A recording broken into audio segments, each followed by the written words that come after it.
అయితే ఇంతకుముందు భాస్కర్ సింగ్ మాట్లాడుతున్నప్పుడు అప్పుడే కరెంట్ పోయింది, మీరందరూ వినలేదు.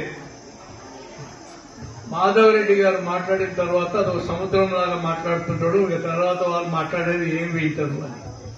అయితే నేను మాట్లాడేదంతా ఏంటి అంటే చిత్తరంజన్ గాని, మాధవ్ రెడ్డి గాని, వేరే మీ వాలంటీర్స్ గాని ఈ 30 రోజుల కాలంలో క్యాంపులో చెప్పిన విషయాలు వాళ్ళు బాగా చెప్తున్నారు అని మెచ్చుకోవడానికి కాదు, వాళ్ళు చెప్తున్నది నేర్చుకోవడానికి ప్రయత్నం చేయండి.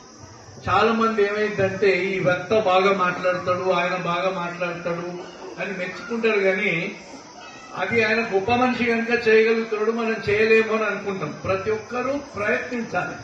ప్రతి ఒక్కరూ చెప్పిన మాట మనకు మంచిగా అనిపిస్తే దాంట్లో ఎన్నో వంతు చేయగలుగుతామన్నది వేరే సంగతి, కానీ ప్రయత్నం చేస్తే మనం 100% కాకపోయినా 10, 20 అట్లా మెరుగుపడతా ఉంటాం. కనుక ఆ ప్రయత్నాలు చేయండి పిల్లలందరూ.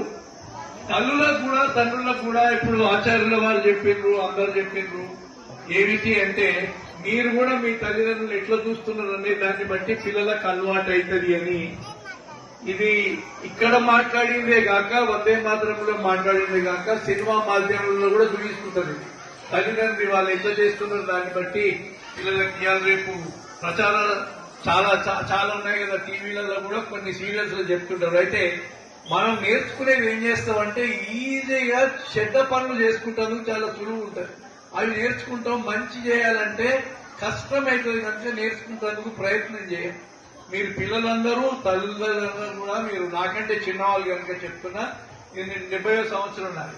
అది 70వ సంవత్సరం కనుక పిల్లల తల్లిదండ్రులు కూడా అందరూ నాకంటే చిన్నవాళ్లే ఉంటారు. మనం ఎట్లా చేస్తుంటే పిల్లలు అట్లా నేర్చుకుంటారు. కాబట్టి చెప్పిన దానికంటే ఎక్కువ వేరే వక్తలందరూ కూడా అదే మాట్లాడింది. అయితే మనం ఏం చేస్తున్నాం అన్నది ఇంపార్టెంట్ కాదు, ఎట్లా చేస్తున్నాం అన్నది ఇంపార్టెంట్. ఇప్పుడు ఇట్లా పని చేస్తుంటే మేము పొలాలల్లో కూరగాయలన్నీ సౌతుంటే అని భాస్కర్ సింగ్ చెప్తుంటే నాకు ఒకటి గుర్తొచ్చింది. 40 ఏళ్ల కింద నాకు ఒక హెయిర్ డ్రెస్సర్ ఉంటుంది హైదరాబాద్, హెయిర్ కటింగ్ సెలూన్, ఆయన కేసు చేస్తున్నాను. ఆయన కొడుకు ఇంజనీరింగ్ చదువుతుంటే పొద్దున్నే వచ్చి కటింగ్ షాప్ లో కటింగ్ చేసి కాలేజ్ పోయేదారు. వేరే విద్యార్థులందరూ ఈయన రోజు ఎంటికలు కట్ చేసి ఇక్కడికి వస్తాడు అని ఏడ్పిస్తారు కదా, ఎంటికలు కట్ చేస్తున్నాడు. తండ్రి ఎంత గొప్ప మాట చెప్పిండో వినండి. నాకు 40 ఏళ్ల కింద చెప్తే ఆయన చెప్పిన మాటకు ఇంత జ్ఞానం ఇచ్చినావు నాకు అని నేను ఫీజు లేకుండా చేసిన కేసు.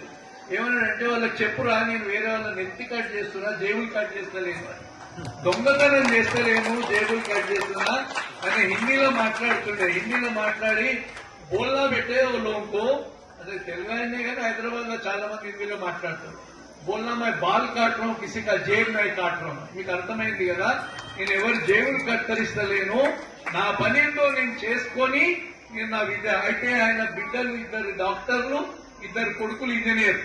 అందుకని ఏం పని చేస్తున్నాం అన్నది కాదు క్రైటీరియా, ఎట్లా చేస్తున్నాం అన్నది క్రైటీరియా. ఇప్పుడు నా దగ్గరకు వస్తారు అడ్వకేట్, మా ఆఫీసులో అల్మార్ల నిండా బుక్కులు ఉంటాయి.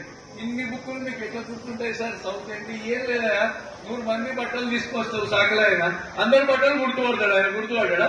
ఆయన ఎవరి ఇంట్లో బట్టలు వాళ్ళకి ఇస్తాడు, ఎవరి అంగి వాళ్ళకి ఇస్తాడు, ఎవరు రాగి వాళ్ళకి ఇస్తాడు. ఎవరి వృత్తి వాళ్ళు మంచిగా చేస్తే, మంచి అభిప్రాయంతో, మంచి మనసుతోటి, నైతికతతో చేస్తే, సంస్కారంతో చేస్తే తప్పక అన్ని పనులు మంచివే. ఏ పని మంచిది చెడ్డదని ఏది ఉండదు. ఏ పని చేసినా మంచిగా చేసి అలవాటు చేసుకోవాలి.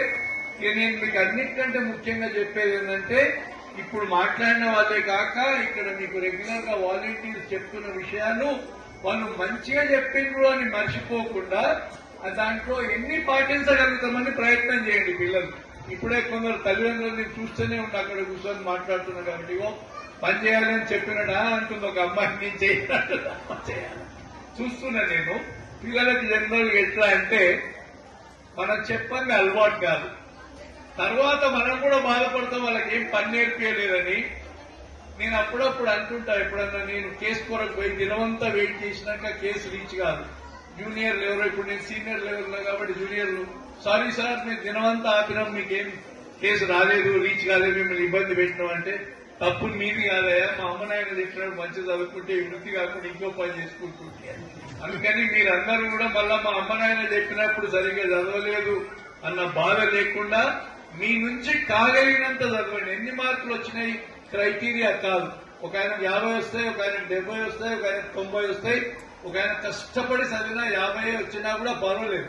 కానీ నేను కష్టం చేయలేదు, చేస్తే ఇంకా ఎక్కువ వస్తుండే అన్న అభిప్రాయం లేకుండా కష్టపడే ప్రయత్నం చేయండి. మీ నుంచి కాగలిగినన్ని మార్కులు తెచ్చుకోండి. మార్కుల కంటే ఎక్కువ సంస్కారం ముఖ్యమని చెప్తున్నారు కదా, అది చాలా విలువైన మాట.